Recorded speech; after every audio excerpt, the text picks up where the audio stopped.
Quelle beauté, Jésus-Christ. Amen. Quelle beauté, Seigneur. Nous comprenons ce matin à travers la parole de Dieu, et que Jésus-Christ a placé l'homme dans le jardin d'Éden. Nous comprenons à travers la parole de Dieu, que simplement ce matin, et que Jésus a fait de nous des grands et beaux jardins. Quelle beauté, Jésus-Christ. Et quelle beauté de mettre un jardin en valeur ce matin, mes frères, mes sœurs. Et vous savez, ce matin, je ne suis pas là pour vous flatter, moi. Je ne suis pas là pour vous charrer, mais simplement pour vous dire ce que dit la parole de Dieu.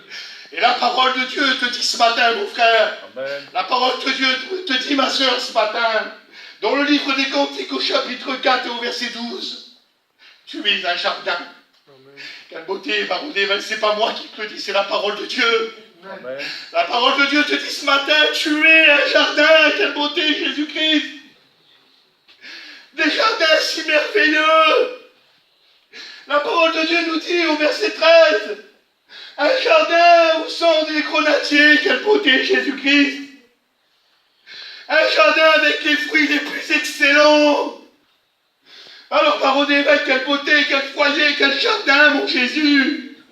Un jardin avec les fruits les plus excellents, avec des grenadiers, la parole de Dieu nous dit. Amen. Et Jésus-Christ, le grand jardinier, n'a pas fait de nous des petits jardins potagers. Et Jésus-Christ a fait de nous des jardins qui portent du fruit. Amen. Alléluia. Et ce matin, moi, je me suis posé une question. Et je me suis dit, Seigneur, quel est ce fruit que je peux t'apporter le premier ce matin? Oh Dieu. Quel est, Seigneur, ce fruit que je peux t'apporter en premier ce matin qui serait tout pour toi? Quel est, Seigneur, ce fruit qui te fait plaisir ce matin à travers ce culte d'adoration?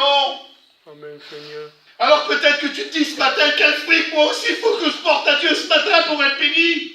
Amen, Dieu. Eh bien, laisse-moi te dire que le premier fruit que tu dois porter ce matin pour que Dieu te bénisse, il se trouve dans le livre d'Hébreux, chapitre 13, au verset 15. Écoutez ces paroles, mes frères, mes sœurs. Et par lui offrons sans cesse à Dieu un sacrifice de louange, c'est-à-dire le fruit de nos lèvres. Amen. Quelle beauté, Jésus-Christ, ce matin, nous comprenons et bien que ce matin, nous devons apporter le fruit de nos lèvres à Jésus-Christ. Et qu'est-ce que le fruit de nos lèvres, mes frères, mes sœurs, ce matin? Eh bien, le fruit de nos lèvres, laissez-moi vous dire que ce sont les prières, les louanges qui nous sont dues ce matin.